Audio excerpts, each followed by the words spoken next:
In this video, I'll compare big band chords at a soft dynamic by 6 different arrangers. I'll generally present them in the order they were written. The context of the chords will be missing slightly as I'll just present a vertical moment, but just think of it as an interesting exercise. With this softer dynamic and generally lower tessitura, more of the notes will be doubled, so it will be interesting to see what difference there are between the arrangers.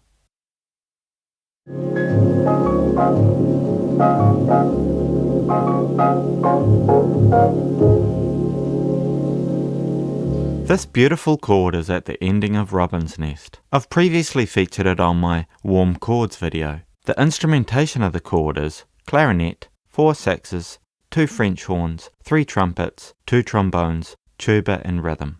There are 6 pitches in the chord.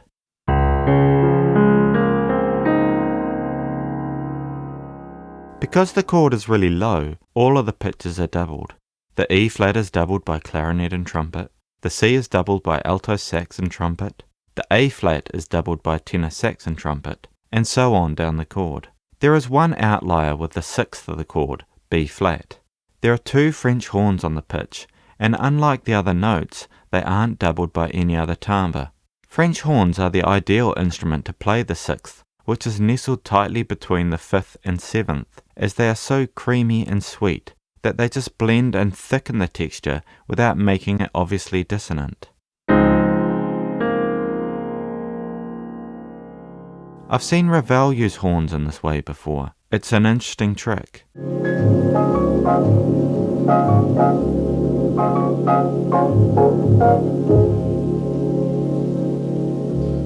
Each pitch is doubled twice, and as we saw in the first big band chord comparison video, this isn't typical.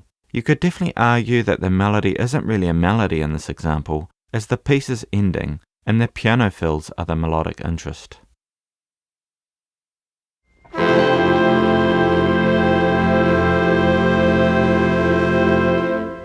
This is the final chord in the amazingly cool Lil Darlin by Neal Hefti, as played by the Basie band. The instrumentation is for standard big band, with 1 trumpet missing in this chord, as it was the solo part. There are 5 pitches in the chord.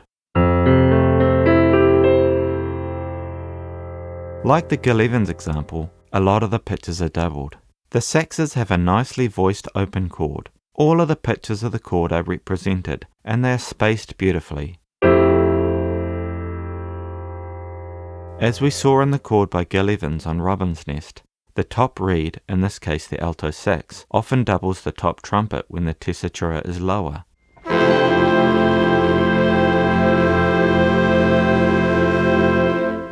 The brass is also nicely spaced, with a strong and rich 5th in the lowest 2 trombones. The melody is given slightly more weight with an extra instrument on the pitch.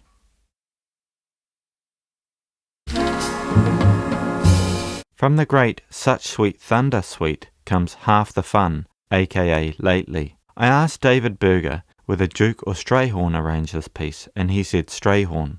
The instrumentation is for standard big band, but with only 3 trombones. There are 4 pitches in the chord. With fewer pitches in the chord, there will be more doublings per note, and we can see that in the table here. All pitches but the 6th degree are doubled 3 times.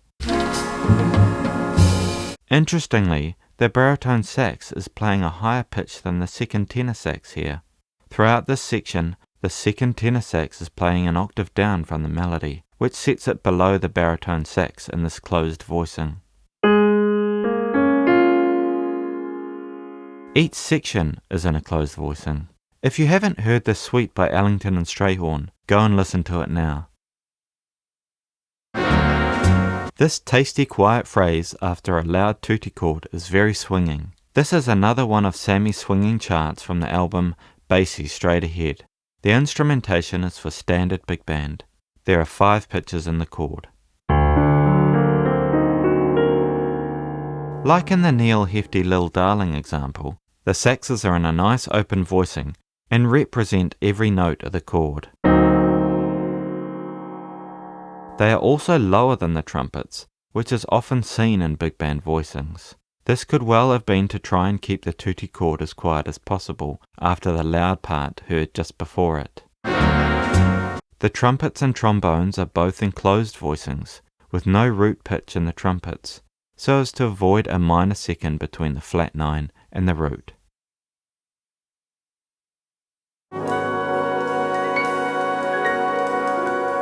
This satisfyingly smooth chord is from the beginning of Maria Schneider's third movement from Scenes from Childhood. The instrumentation is for 5 saxes, with 2 altos swapped for soprano saxes, 4 flugelhorns, 4 trombones, and rhythm. There are 5 pitches in the chord.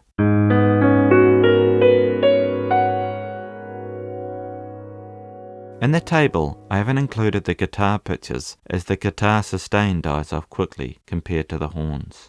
This is an interesting chord with the soprano sax in the lead. The melody is doubled the most, which helps the G-flat pitch to be heard as the lead voice. The saxes have a tasty open voicing with a second between the 3rd and 11th at the bottom. Unlike the other examples, the root isn't played by the saxes, but they do contain all of the other 4 pitches, with the melody doubled an octave below by tenor sax. The flugelhorns are on a very tight voicing, with all 4 of them in a range of a fifth. But they are nicely supported by the trombones just below them, in a slightly more typical voicing of root, flat 3rd, 11th, and flat 7th. As I've mentioned in my previous videos about voicings, getting the trombones in a nice solid range really sets up the chord nicely. There is no fifth present in the chord, and this can be typical in voicings with more pitches. The fifth will be strongly represented by the low root note anyway.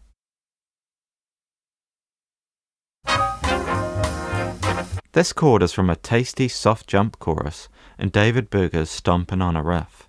David Berger has a great YouTube channel and website talking about big band arranging and composing. If you haven't seen them already, check them out. Links are in the description. The instrumentation is for standard big band, but with only 3 trombones. 1 alto sax is missing from this chord, as it is resting for the solo. There are 4 pitches in the chord.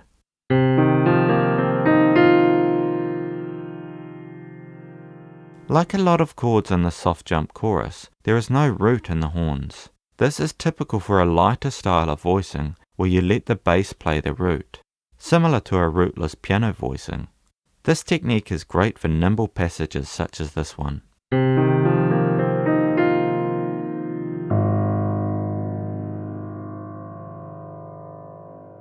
The melody is doubled by the first trombone down an octave, and the trombones are on the top 3 trumpet pitches an octave below.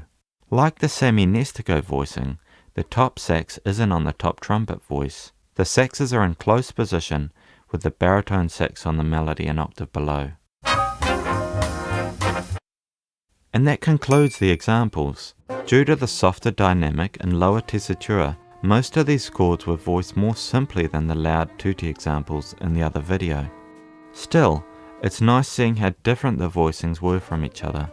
The average amount of instruments on the melody were 3, that's the same as the loud big band tuttis, and the average amount of doublings in the root were 1.83, and that's quite a bit less than the loud voicings.